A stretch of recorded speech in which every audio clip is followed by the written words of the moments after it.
আসসালামু আলাইকুম বন্ধুরা, তোমরা কেমন আছো? আমি ভালো আছি। আজকে আমি তোমাদেরকে আমার বইগুলো দেখাবো। এই যে আমার বই। এই সব বইগুলো লিখেছে রোয়াল্ড ডাল।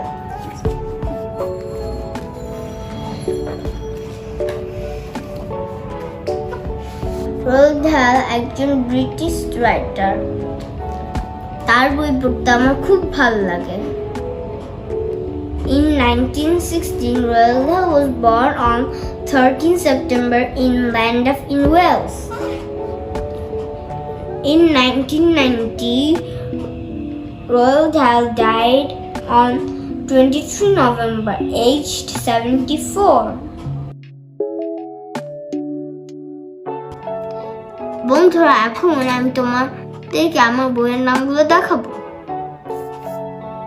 The Tweets, Charlie and the Great Glass Elevator, The BFG, Boy Tales of Childhood, Charlie and the Chocolate Factory, James and the Giant Peach, Matilda.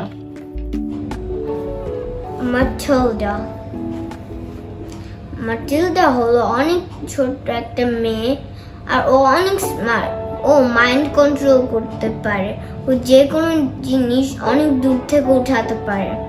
তোমরা যদি এই বইটা পড়ো, তোমাদের এই বইটা অনেক ভালো লাগবে।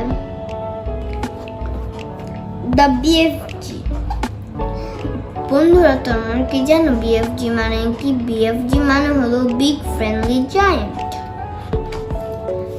আমি এই বইটা আমার এসে কম্পিটিশনে প্রাইজ পেয়েছিলাম। বন্ধুরা, প্রথমে BFG সোফিকে কিডন্যাপ করেছিল, কিন্তু সোফি দেখতে পেল যে ও অনেক নাইস আর জাম্বলি। কয়দিন পরে যখন সোফি শুনতে পেল যে 9 বোন ক্রাঞ্চিং জায়ান্ট ইংল্যান্ডে কিছু মানুষ খেতে যাচ্ছে, সোফি আর BFG ভাবলো ওরা ওদেরকে থামাবে। বন্ধুরা, তোমরা এই বইগুলো পড়ে দেখতে পারো। এই বইগুলো অনেক ভালো। আর তোমরা যখন ফ্রি থাকবা, তখন তোমরা বই অবশ্যই পড়বা। এটা অনেক good habit. Bye bye bye.